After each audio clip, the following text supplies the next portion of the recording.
Savaitgalį Lietuvos sporto sostinė taps Kaunas. Laikinojoje sostinėje vyks pasaulio sportinių šokių čempionatas, Europos dziudo taurės varžybos ir Lietuvos dviračių plento taurės lenktynės. Nemažesnis dėmesys kryps į Trakus. Brolžudiška kova dėl olimpinio kelialapio. Taip galima pavadinti savaitgalį Trakuose vyksiančias Lietuvos baidarių ir kanojų irklavimo taurės varžybas.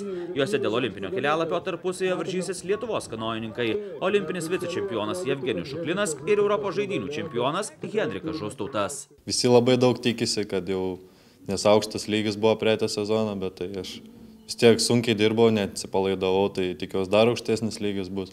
O nebuvo taip, kad aš pernai iš niekur atsiradau, nes buvo, kad 2014 metais per pasaulio jaunimo čempionatą aš pagerinau pasaulio rekordą, tai gal tada tiesiog nieks neatkreipė to dėmesio tokio.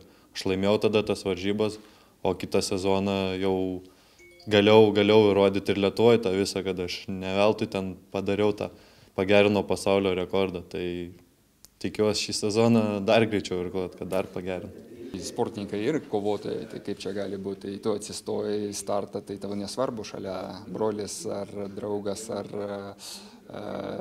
nežinau, tėvas stovi, tu čia varžybas ir tu privalai lenktyniauti, ir privalai ir tu nori siekti ir stengtis būti pirmam. Tai čia viskas normalu, kai atsistojame startą, tai mes jau kaip ir konkurentai, o ant kranto nieks nedraudžia būti draugais.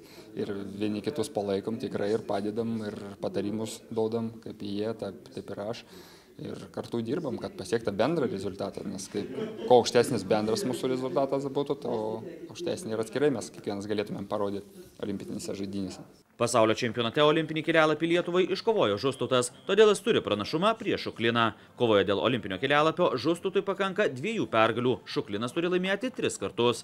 Praėjusių metų Lietuvos čempionate nugalėtoją lėmė neoficialus pasaulio rekordas. Kanojininkai tvirtina, kad pasaulio rekordo gali prireikti ir šiemet. Gali reikėti per Lietuvos čempionatą, manau, tikrai, jeigu geras sąlygos bus, o dabar per Lietuvos taurę, tai dar kol kas vanduo nėra labai šiltas, tai to greičio negali būti tokio, bet manau, jeigu tikrai bus šiltas oras, geras vėjas, tai arti galim būti to pasaulio rekordo, tai tikrai, o gal net ir pagerins. Mes visi to siekiam.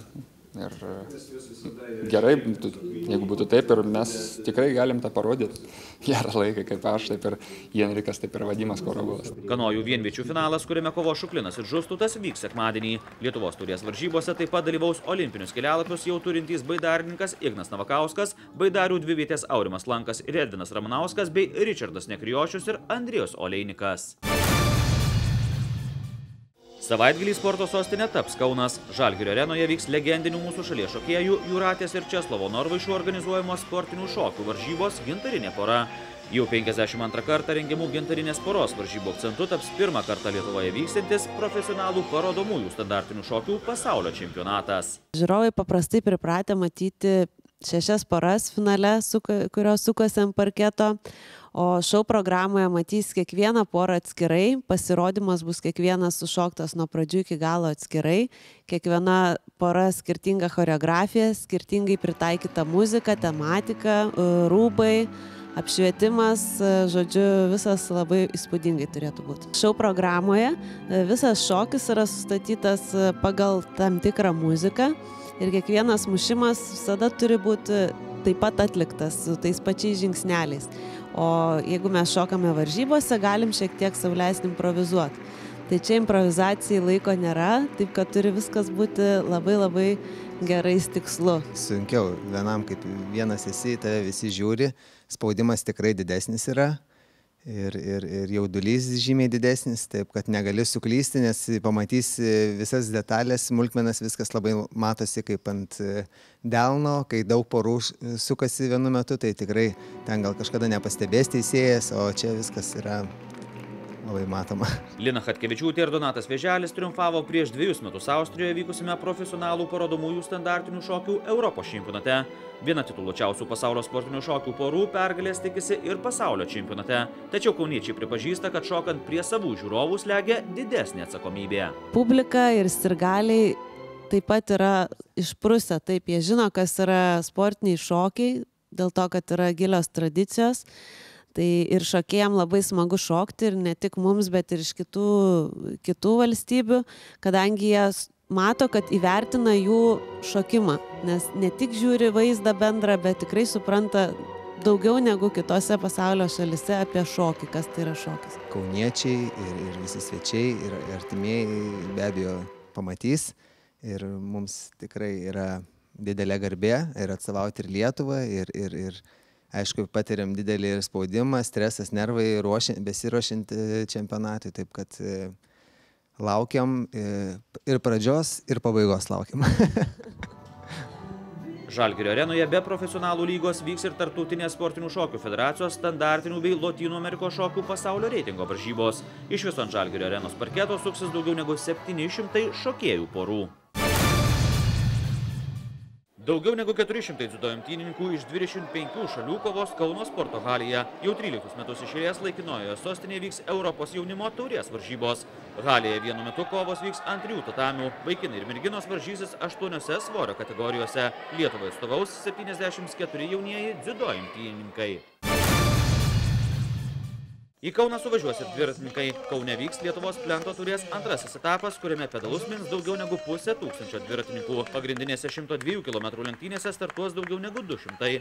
Pirmą taurės varžybų etapą Birštone laimėjo naujai įkurtos Staki Vairo komandos atstovai. Nugalėtojų tapo Paulius Šiškevičius, kuris finiše aplenkė Darių Džervų. Lietuvos vyrų rankinio lygoje pusfinalį prireiks lemiamų 3 pusfinalio rungtynių. Kauno Granito rankininkai atsakomosiose pusfinalio rungtynėse atsirevanšavo Alytaus Almeidos Stronglaso komandai. Lemiama kova dėl vietos finale vyks šeštadienį Alytuje. Šios poros nugalėtojo finale jau laukia 7 iš eilės Lietuvos čempiono titulo siekiantis Klaipėdos Dragūnas. Sezoną pradeda Lietuvos regbio klubai. Pirmos regbininkų kovos šeštadienį ir sekmadienį vyks dėl Lietuvos taurės. Šį sezoną klubai suskirstyti į Šiaurės ir Pietų divizionus. Šiaurės divizione rungtyniaus Šiaulių klubai Baltreks ir Šiauliai bei Kauno Žalgiris. Pietų divizione žais Panevėžio, Klaipėdos, Vilniaus ir Kauno Tauro komandos. Lietuvos futbolo lygoje laukia intriguojantis 11 turas. Šeštadienį pirmose turo rungtynėse susitiks pastaruoju metu taškus barstyti pradėję lyderiai Trakai ir 4 pergalės iš eilės, tarp jų ir prieš čempioną Vilniaus Žalgirį iškovojusi Marijampolės Sūduva.